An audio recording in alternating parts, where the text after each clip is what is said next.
After visiting Alder Grange in the morning, we spent the afternoon of that same day at Accrington Academy. This school is one building but houses 950 students ages 11 to 15 in the secondary school and students ages 16 to 18 in the sixth form. Accrington Academy had an intense athletic aura about it from the moment we entered the school, which played into the enriched learning process that the staff members discussed with us.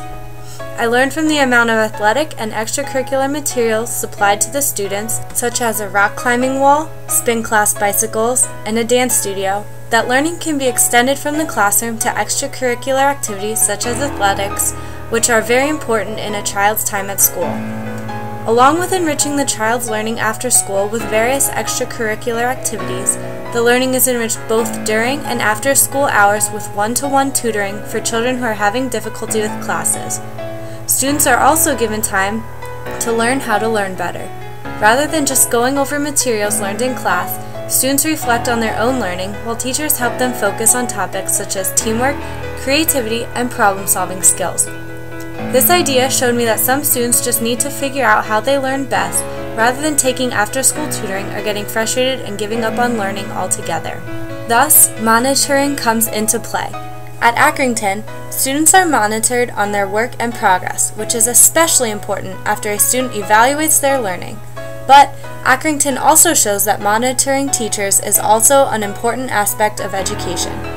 Similarly to the United States, teachers are monitored on their practices that they use to convey information to students and how effective those practices are in conveying the information that students need to know. The practices used in the classrooms are aimed towards reaching all students. We observed a number of different practices used in teaching the students information. These practices included emotional and personal connections, acting out scenarios, using visuals such as pictures, maps, or videos, class discussions, lectures and questioning, the traditional think, pair, share that we often see in U.S. classrooms, and reading excerpts for the students to read and analyze. These various techniques are used to engage the students in a number of ways and keep them from the old chalk and talk lecture that is often used in classrooms around the world. I learned from the practices used at Accrington that a number of types of instruction should be used to keep both the teacher and the students from being bored with the material and to keep the students actively interested and engaged in the material being covered. One final bit of information that I took away from Accrington is that students can be pushed beyond their expected levels.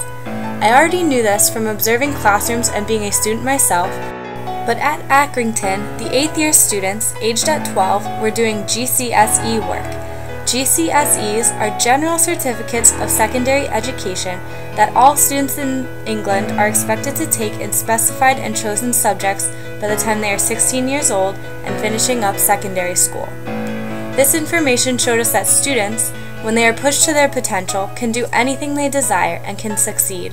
For me, this information demonstrates that I need to motivate and engage my students enough so that they see they can be successful and then push them to reach their full potentials no matter what grade level I am teaching. In the end, Accrington really taught me that motivation and engagement are the keys to successful students in your classroom and that learning truly can take place anywhere.